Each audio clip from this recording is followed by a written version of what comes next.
আসসালামু আলাইকুম, welcome back my YouTube channel. আশা করি সকলে ভালো আছেন। সকলের সুস্বাস্থ্য কামনা করে আজকে আমার ভিডিওটা শুরু করলাম। আজকে আমি যে টপিকসটা নিয়ে আপনাদের সাথে আলোচনা করব সেটা হচ্ছে অটো গিয়ার। আমরা যারা নতুন গাড়ি চালানো শিখতে চাই বা শেখার ইচ্ছুক, আমরা অনেকেই ভাবি যে আসলে অটো গিয়ার কিভাবে চালায়। তো অটো গিয়ার নিয়ে আজকে আমি আমার ডিটেলস আলোচনা করব। যারা আমার চ্যানেলটিতে এখনও সাবস্ক্রাইব করেনি, এরকম নতুন নতুন ভিডিও পেতে চ্যানেলটিতে এখনই সাবস্ক্রাইব করুন। তো আজকে আমি যে দেখাবো গিয়ারের ডিটেলস, আপনারা গিয়ারের যাবতীয় যা জানতে চান সবই আজকে আমি দেখাবো। অটো গিয়ারের হচ্ছে দুই ধরনের হয়। একটা হচ্ছে এই যে দেখেন, এই যে এটা হচ্ছে এই যে কাটা কাটা করে আসছে। আবার আগের যে গাড়িগুলো সেগুলো হচ্ছে এরকম স্ট্রেট ছিল, সোজা সোজা ছিল। তো এখন অনেকে ভাবেন যে আসলে এই কাটা কাটা গিয়ার এটা কিভাবে নিতে হয়। তো আমি আজকে সেটাই দেখাবো যে কিভাবে নিতে হয়। তো তার আগে আমি গাড়িটা আগে স্টার্ট করে নিয়ে নেই।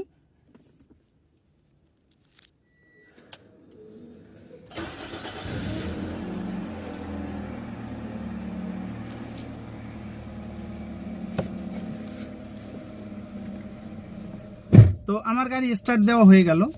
তো ডিসপ্লেতে দেখতে পাচ্ছেন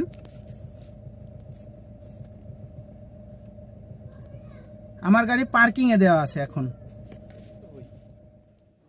আসুন আমরা গিয়ারের সাথে আগে পরিচিত হই, গিয়ার সম্বন্ধে আমরা জানি। তো ওখানে দেখতে পাচ্ছেন গিয়ারের প্রথমে আছে পি। P for parking. পার্কিংয়ের কাজ হচ্ছে আমরা যখন কোথাও গাড়ি পার্ক করব, গাড়ি বন্ধ করব, গ্যারেজে রাখি বা কোথাও রাখি, যখন আমরা রাখবো তখন আমরা এই পি পার্কিংয়ে রাখবো। তারপরে সেকেন্ড স্টেপ আসছে দেখেন আর। আর হচ্ছে রিটার্ন, মানে পেছনে যাওয়া। যখন আপনি এই পেছনে যাওয়া লাগবে গাড়ি, তখন আপনারা এই আর এই গিয়ারে ফেলে আপনারা পেছনে যাবেন। এরপরে আসতেছে এন। এন হচ্ছে নিউট্রাল। নিউট্রালের কাজ হচ্ছে আপনার গাড়ি এখন স্টার্টে আছে, হয়তো দেখা গেল কোথাও আপনি জ্যামে পড়ছেন, আপনার গাড়ি গিয়ারে ছিল, তো এখন বসে আছেন, নিউট্রালে রাখলেন। আর আরেকটা কাজ হচ্ছে নিউট্রালে রেখে গাড়ি আপনি মুভ করাতে পারবেন, সব জায়গায় আপনি মুভ করাতে পারবেন। যেমন আপনার গাড়ি এখন নষ্ট হয়েছে, তখন আপনি এই নিউট্রালে দিয়ে গাড়ি ধাক্কা দিয়ে সামনে পিছিয়ে নিতে পারবেন। তারপরে আসতেছে ডি। D for drive. এই ডি দিয়ে হচ্ছে আমরা গাড়ি চালাই। যখন আমরা সামনে যাই তখন কিন্তু আমরা এই ডি দিয়েই গাড়ি চালাই। এই ডি দিয়ে আমরা সারা দেশ ঘুরতে পারবো। যতক্ষণ আমরা সামনে গাড়ি চালাবো এই শুধু একটা গিয়ার দিয়ে আমরা চালাবো, সেটা হচ্ছে ডি। এরপরে মনে আসতে পারে যে এই এস অথবা এই যে বি, এরপরে এই দুইটা গিয়ারের কাজ কি। যখন আমরা কোনো উঁচু জায়গায় উঠব বা কোথাও গর্তে গাড়িটা পড়ছে, তখন দেখা যায় যে গাড়ির স্পিড কম কিন্তু ইঞ্জিন শক্তি অনেক বেশি দিতে হয়। আমি আবারও বলছি, যখন আমরা কোথাও উঁচু জায়গায় উঠব অথবা দেখা গেল কোথাও গর্তের ভিতরে গাড়ি পড়ছে, স্পিড কম দিয়ে ইঞ্জিন শক্তির গিয়ারের শক্তি অনেক বেশি দিতে হয়, তখন এই গিয়ারটা দিতে হয়, এই এস। এই গিয়ারটা দিলে গাড়ির দৌড়াবে কম কিন্তু ইঞ্জিনে অনেক শক্তি দেবে। তার মানে উঁচু জায়গায় কিন্তু বেশি জোরে দৌড়ানো যাবে না, কিন্তু আপনার ইঞ্জিনে শক্তি না দিলে উঁচু জায়গায় উঠবে না, বা গর্তের ভিতরে কিন্তু একই কাজ। তখন আপনি এই এস দিয়ে আপনি এই কাজটা করবেন। যদি এরপর এস দিয়ে আপনার শক্তি পাচ্ছে না, তখন আপনাকে এই পরের লাস্টের গিয়ারটা দিতে হবে, বি।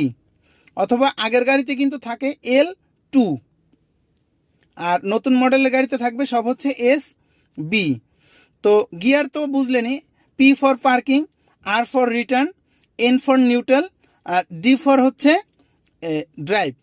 আর এই দুইটার কাজ হচ্ছে গিয়ে ওই যে যখন উঁচু নিচুতে বা উঠবেন অথবা গর্তে পড়লেন, গাড়ি কোথাও কাদার ভিতরে বা গর্তে পড়লো, কোথাও আটকাই গেছে, তখন আপনি এই গিয়ার দিয়ে গাড়িটা তখন আপনি উঠাতে পারবেন। তো এখন আমরা জানবো এই আমরা গিয়ার ফালানোর জন্য এই যে দেখেন, আপনাদেরকে আমি একটা বলি নাই, সেটা হচ্ছে এটা হচ্ছে গিয়ার লিভার। Gear liver. এরপরে দেখেন এই গিয়ার তো সবই আপনাদেরকে দেখালাম। তারপরে সামনে এই যে দেখেন একটা বাটন আছে, এটা হচ্ছে সেফটি লক। আপনার গাড়ি স্টার্ট না দিয়েও যখন আপনি কোনো গিয়ারে দিতে চাবেন তখন হচ্ছে গিয়ে এই সেফটি বাটন প্রেস করে আপনি গিয়ার চেঞ্জ করতে পারবেন, গিয়ার অন্য গিয়ারে নিয়ে আসতে পারবেন। এখন গাড়ি চালানোর সময় গিয়ার কিভাবে ফেলাবো, গিয়ার সেটা এখন আমি বলবো। তার আগে দেখেন এখানে কিন্তু আরেকটা এই যে হ্যান্ড ব্রেক আছে। আপনি যখন গাড়ি কোথাও বন্ধ করবেন তখন কিন্তু আপনাকে এই হ্যান্ড ব্রেকটা উঠায় রাখতে হবে। যখন আপনি গাড়ি চালানো শুরু করবেন তখন এই হ্যান্ড ব্রেকটা উপরের দিকে একটু টান দিয়ে এই বাটনটা প্রেস করে ছেড়ে দিবেন, ব্যাস এটা নেমে গেল, এটার কাজ শেষ। আবার যখন আপনি কোথাও গাড়ি বন্ধ করবেন তখন আপনাকে এটা শুধু এভাবে টান দিলেই হয়ে যাবে, অটোমেটিক সে লক নিয়ে নেবে। এই যে দেখেন আবার দেখাচ্ছি, যখন নামাবো উপরের দিকে টান দিয়ে প্রেস করে নামিয়ে দিলাম, আবার যখন উঠাবো শুধু টান দিলেই উঠে গেল। দেন আসেন এখন আমরা দেখব গাড়ি কিভাবে এই গিয়ারগুলো ফেলাতে হয়। তো এই গিয়ার ফেলাতে হলে গাড়ি কিন্তু প্রথমে স্টার্ট দিতে হবে। স্টার্ট দেওয়ার পরে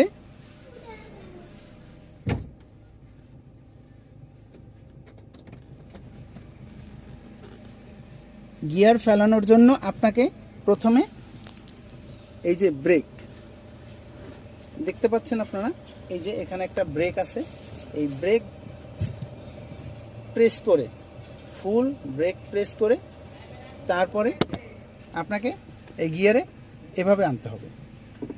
এই যে দেখেন এখন আনছি আর যখন ব্যাক গিয়ার আনবেন তখন কিন্তু আপনাকে এরকম একটা সাউন্ড দিবে, আপনারা শুনতে পাচ্ছেন একটা সাউন্ড দিচ্ছে। যখন এই সাউন্ডটা দিবে তখন হচ্ছে ব্যাক গিয়ারে থাকবে। এরপরে এই যে দেখেন সোজা টান দিলেই শুধু হচ্ছে। অনেকে ভাবতে পারেন যে এই বাঁকা বাঁকা গিয়ার কিভাবে আমি ফেলাবো, এটা শুধু টান দিলে হয়ে যায়। এই যে দেখেন এখন আমার নিউট্রালে আছে, আবার এই হচ্ছে আমি ড্রাইভ সামনে দিয়ে দিলাম, এখন গাড়ি সামনে যাবে। আবার যখন আমি এস দিব তখন এই যে একটা ধাক্কা দিলেই হয়ে গেল। এটা কিন্তু আহামরি অত কোনো কষ্টের কাজ না, ইজিলি। এই যে দেখেন আমি আবার দেখাচ্ছি, যখন আপনি ব্রেক ফুল পাড়া দিয়ে এদিকে একটু টান দিয়ে বাম দিকে একটু টান দিয়ে সোজা টান দেবেন, দেখেন একটা একটা করে সব চলে আসতেছে আপনি যেটা দিতে চাচ্ছেন। আবার যখন আপনি হয়তো ভাবতেছেন বুঝতে পারতেছেন না কোনটায় পড়তেছে, তখন আপনি ডিসপ্লেতে যাবেন। এই যে দেখেন ড্যাশবোর্ডে দেখেন এখানে দেখাচ্ছে এখন আমার গাড়ি আছে নিউট্রাল আছে। আবার যখন ড্রাইভ দেবো তখন এই যে ড্রাইভ চলে যাচ্ছে, যখন আমি আবার নিউট্রাল দেবো নিউট্রালে যাচ্ছে, আমি যখন রিটার্ন যাব তখন আর যাচ্ছে, যখন আমি এটাকে পার্কিং করব দেখেন পি লেখা আসতেছে। তার মানে হচ্ছে আপনার শুধুমাত্র যখন গিয়ার ব্যাক গিয়ার দেবেন তখন কিন্তু একটা আওয়াজ দিবে, আপনারা শুনতে পাচ্ছেন, এই আওয়াজটা দিবে তখন হচ্ছে আপনার গাড়ি এখন আপনার ব্যাগে যাচ্ছে। তো এই ছিল আজকের মতো আমার গিয়ার নিয়ে আলোচনা। আশা করি সকলকে বুঝাতে পেরেছি। তো সকলে ভালো থাকবেন, সকলের সুস্বাস্থ্য কামনা করে আজকের মতো আমার ভিডিও এখানেই শেষ করলাম। আসসালামু আলাইকুম।